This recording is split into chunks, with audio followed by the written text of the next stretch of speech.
क्या अब नीतीश कुमार और नरेंद्र मोदी के बीच अहंकार के टकराव का युद्ध शुरू हो चुका है? और क्या जिस तरह से भारतीय जनता पार्टी और जनता दल यूनाइटेड के बीच में दूरियां बढ़ती जा रही हैं, वो किस अंजाम तक पहुंचेगा? और क्या नीतीश कुमार को भारतीय जनता पार्टी ने लगभग ये तय कर लिया है कि उन्हें अब उनके हाथ में 2025 के चुनाव अभियान के नेतृत्व की जिम्मेदारी नहीं दी जाएगी? और क्या इसलिए इस स्थिति में क्या दोनों दलों के बीच में कुछ बड़ा गेम होने जा रहा है?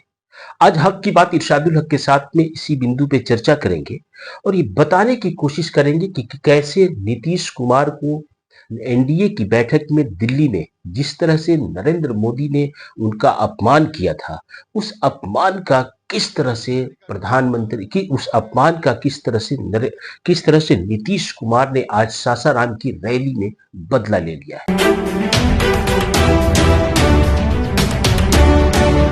आप छोटा सा ये क्लिप देखिए, उसके बाद हम आगे की चर्चा करते हैं। श्रद्धेय माननीय प्रधानमंत्री श्री अटल बिहारी जी ने नरेंद्र मोदी जी ने अटल बिहारी वाजपेयी तो पहले काम किए थे, तो अभी जो आदरणीय नरेंद्र मोदी जी भी इस वीडियो का ये क्लिप पूरे देश में वायरल हो रहा है। लोग ये बता रहे हैं कि अब नीतीश कुमार की हालत ऐसी हो गई है कि वो प्रधानमंत्री का नाम भी भूल जा रहे हैं। राष्ट्रीय जनता दल ने अपने ट्विटर हैंडल पर भी इस वीडियो के क्लिप को डाला है। लेकिन क्या सचमुच में नीतीश कुमार प्रधानमंत्री का नाम भूल जा रहे हैं? कहीं ऐसा तो नहीं है कि नीतीश कुमार भूल जाने की अपनी आदत को एक हथियार के तौर पे इस्तेमाल किया है और भरे मंच पर नरेंद्र मोदी को अपमानित करने की कोशिश की है? मुख्यमंत्री नीतीश कुमार ये कह रहे हैं कि श्रद्धेय अटल बिहारी वाजपेयी, और उनका नाम ले रहे हैं कि उन्होंने अच्छा काम किया, और उसके बाद अपने हाथ को अपने सर के पीछे की तरफ ले जाकर के फेरते हैं। वो फेरने के बाद कहते हैं सॉरी सॉरी, आदरणीय नरेंद्र मोदी जी की बात मैं कर रहा हूं। मैं आपको याद दिलाऊं कि जब भी नीतीश कुमार पूर्व प्रधानमंत्री अटल बिहारी वाजपेयी का जिक्र करते हैं तो उनके नाम के साथ श्रद्धेय लगाते हैं। दिवंगत लोगों के साथ आमतौर पे ये परंपरा भी रही है कि उनके नाम के पहले श्रद्धेय लगाया जाए। लेकिन जब उन्होंने मंच पर नरेंद्र मोदी का नाम लेना था तो वो आम तौर पे आपने देखा होगा कि आदरणीय नरेंद्र मोदी कहते हैं, और आदरणीय नरेंद्र मोदी कहने के बजाय उन्होंने श्रद्धेय का इस्तेमाल किया। तो क्या नीतीश कुमार ने जानबूझ करके नरेंद्र मोदी के नाम को के बदले नरेंद्र मोदी के नाम के बदले अटल बिहारी वाजपेयी का नाम ले लिया? क्योंकि जब नीतीश कुमार ये कह रहे थे तो उनके चेहरे की तो प्रधानमंत्री नरेंद्र मोदी की चेहरे की हवाइयां उड़ रही थी। उनका चेहरा तिलमिलाया हुआ क्रोध से भरा हुआ दिख रहा था। दरअसल आप याद करें कि एनडीए की बैठक जो दिल्ली में हुई थी उसमें चीफ मिनिस्टर नीतीश कुमार कुछ कहना चाह रहे हैं प्रधानमंत्री को। बगल में सम्राट चौधरी खड़े हैं और नीतीश कुमार को प्रधानमंत्री नरेंद्र मोदी इग्नोर कर रहे हैं।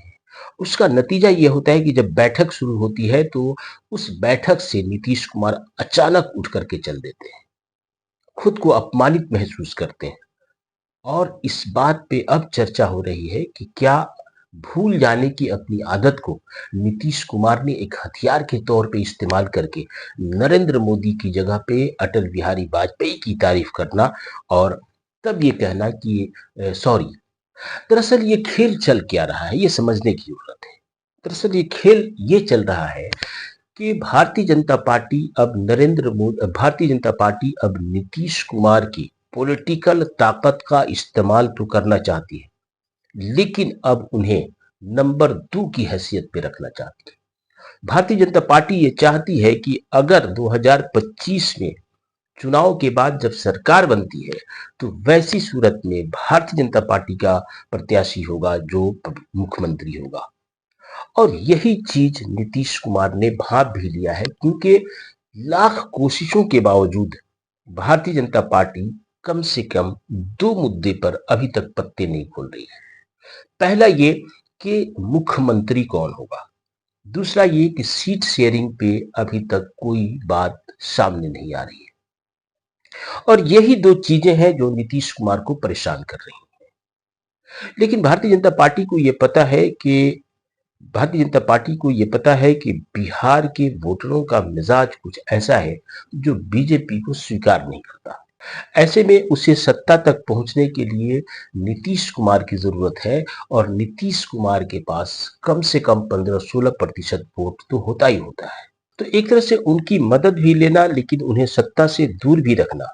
लेकिन नीतीश कुमार ये किसी भी सूरत में नहीं चाहते कि हमारा उपयोग तो कर ले बीजेपी, लेकिन हम ही को साइडलाइन कर दे। और ऐसी सूरत में जो पोस्टर नीतीश कुमार ने आज सासाराम की रैली में प्रधानमंत्री नरेंद्र मोदी के ताल्लुक से दिखाया है, उससे यह साफ जाहिर होता है कि प्रधानमंत्री से उन्होंने अपने अपमान का बदला लिया है। और दूसरी बात, आमतौर पे जब भी प्रधानमंत्री नरेंद्र मोदी किसी मंच पे होते हैं, तो मुख्यमंत्री नीतीश कुमार एक बार नहीं कई बार हाथ उठा करके जोड़ते हैं, और ये उन्हें ये बताने की कोशिश करते हैं और कहते हैं कि अब हम इधर उधर नहीं जाने वाले, हम आप ही के साथ रहेंगे। लेकिन आज पहली बार देखा जा रहा है कि आज की रैली में मुख्यमंत्री नीतीश कुमार ने एक बार भी इस बात को नहीं दोहराया। तो क्या उसकी वजह ये तो नहीं है कि चूंकि भारतीय जनता पार्टी नीतीश कुमार को 2025 के बाद अपने गठबंधन का नेता के रूप में पेश करना नहीं चाहती थी, और इसी से वहीं दूसरी तरफ नीतीश ने भी इस बात को महसूस कर लिया है, और एक तरह से अहंकार के टकराव की नौबत आ गई है। क्योंकि ये बात जब कल नरेंद्र मोदी भारतीय जनता पार्टी के नेताओं के साथ बैठे थे, तो उन्होंने अहंकार जैसे शब्दावली का कई बार इस्तेमाल किया, और उन्होंने कहा कि नेताओं को अहंकार से बचना चाहिए और लोगों से मिलना जुलना चाहिए।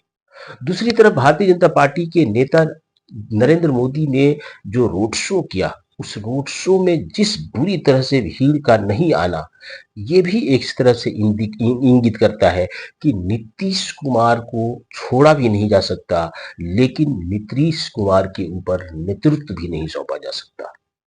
अभी आने वाले दिनों में कई खेल होंगे, कई खेल बाकी हैं, क्योंकि भारतीय जनता पार्टी और नीतीश कुमार के बीच जो ये टकराव की स्थिति बनती जा रही है, नीतीश कुमार मरते दम तक भारतीय जनता पार्टी की मातहती स्वीकार नहीं कर सकते, और ऐसी सूरत में क्या होगा यह देखना काफी दिलचस्प होगा।